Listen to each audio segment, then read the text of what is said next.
Let us configure the IP address. So we have decided to configure the IP address 10.0.0.1 and preferred DNS will be 10.0.0.1, same as IP address, because we are going to install the DNS service as well.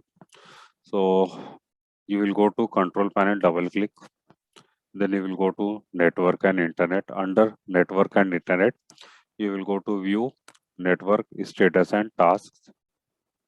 Then you will go to change adapter settings. Under change adapter settings, you will select the adapter where you want to configure the IP address. Right click, properties. Then you will select internet protocol version 4. Double click on it and you will select the second option, use the following IP address. We'll configure 10.0.0.1.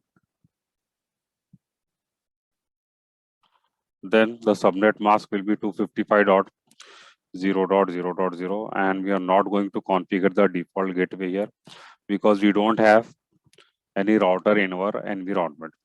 Then we'll configure preferred DNS 10.0.0.1. Then we'll click OK. Okay. Then we'll close it.